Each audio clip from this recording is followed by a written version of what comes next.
the prospects of the world's middle class staying financially afloat are shrinking. That's according to the OECD's latest report. We're now joined to discuss this problem with Angel Gurria. He's Secretary General of the organization. Thank you so much for coming on the show. I mean, this is fascinating. You guys, or your economists, define the middle class as people with an income between 75% and 200% of the national median. And your numbers indicate that this cohort around the world has been relentlessly squeezed down to about 61% in the countries for which data is available. Start off by telling us, why would that be a problem? Is this a cause for concern? Well, let's look at what's going on in the world. It took Mr. Babiš of the Czech Republic 9 months to form a government, and Mr. Rutte in the Netherlands 7 months to form a government, and Madame Merkel in Germany 5 months to form a government, and Mr. Löfven in Sweden 4 months to form a government. And then you saw the results in Italy, and you saw the Brexit, of course, and then the results in Austria, and you saw the fragmentation, the political fragmentation in Spain. So you basically, and then of course you go across the Atlantic, the United States, Mexico, Brazil. What you have is one common element, and that is frustration, anger, and a lot of what I would call the dreams are not happening, the dreams are not materializing.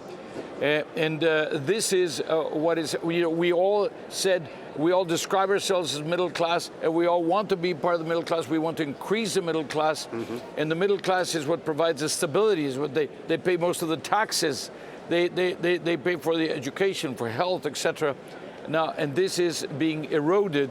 We've been squeezing the middle class. The middle class is losing not only numbers, but also losing its importance, impact, influence. And of course, this is why we have so many people who are responding in the best of cases by protesting with their votes, but in some cases no longer voting. So the danger is not just for an opposition party to come in because people are angry. The danger is that democracy is at stake, and some people no longer believe in it. So it's very, very serious for all that we have built over the last 100 years. You put that in perspective. I mean, that's an alarming prospect. Two suggestions the OECD has is a more serious investment in training to help people adapt to automation and job losses, and also strengthen provisions for collective bargaining. I know in Mexico, your home country, the free trade partners are saying, well, the union movement in Mexico needs some more legal support. But start off with more training for automation. Is that really going to happen? Surely companies will only do what profits them. 14% of today's workforce in the OECD countries are threatened with being displaced by automation in the next 10 to 15 years. Another 1/3 of the workforce is being threatened with very disruptive influences in their workplaces. So basically, add the two, you almost have half of the total workforce that is now being threatened by the digital revolution, by this fourth industrial revolution that as we call it. And therefore, the only way in which, instead of being a threat, it can be a leapfrogging, an element, a trampoline, it can be by skilling, upskilling, reskilling, it's skills, skills, skills, because today half of the workforce is not prepared to be in technology-intensive environments. So we basically have to catch up with that. We have to make the workforce less vulnerable to what I would call the downside of technological progress. Talk to us, you actually are recommending collective bargaining as a way of improving middle-class workers' wages, aka unions. But of course, the trend over the past few decades has been to see a dismantling of union rights, a rolling back of worker rights in many countries.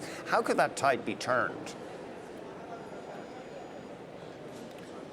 we're not talking about collective bargaining like a cure-all. We're saying it's one more of the elements which, by representing at least a certain group, in some cases it's 20% of the workforce, in some cases it's 12% of the workforce, in some cases being a member of the union is still mandatory, so it changes from country to country. But we're also saying the taxation systems, and we're also saying the housing systems and the housing policies. Why? Because housing has gone up in price a lot faster than the average income. The average wage of the typical worker in the OECD countries has basically been flat over now several decades, whereas housing prices, particularly in certain cities in the OECD countries, it has just shot up like a rocket. And what happens is it means having a house, which is the typical basic dream of middle income, ownership of a house, the place where you live, etc. It is becoming unaffordable, increasingly unaffordable for young couples that would like to, some of them are even delaying the time at which they're getting married. Some of them are still living in their parents' houses because it's absolutely not affordable. So you are having many areas in which you're working. So the question of collective bargaining is not that that's going to solve all the problems. It's just one more of the elements which you say, take a look at all the stakeholders and see why it is that we have fostered this frustration and this anger, and then let's see what it is that is happening that we can do there to answer to this frustration. And second, what public policies can we apply to make for a level playing field and a fairer society going forward? It's an intergenerational responsibility. Before we let you go, can we pivot very quickly to SNC-Lavalin, the controversial case here in Canada? You guys at the OECD last year expressed concern. You said political factors such as a national economic interest shouldn't influence prosecutions. The defenders of the SNC policy, well, a prominent one came back, said, well, national economic interest really means just giving one country an advantage over another. Can you cast any light on that? I mean, is saving jobs in Canada a valid reason not to prosecute a company? Well, first of all, the case continues. The case goes on. It is not appropriate to try to comment on an ongoing case. Now, what the committee that deals with the Anti-Bribery Convention did was very simply to read the newspapers and express concern, and then they transmitted that so that whatever information, clarification, whatever, could be provided. This is part of how the convention works.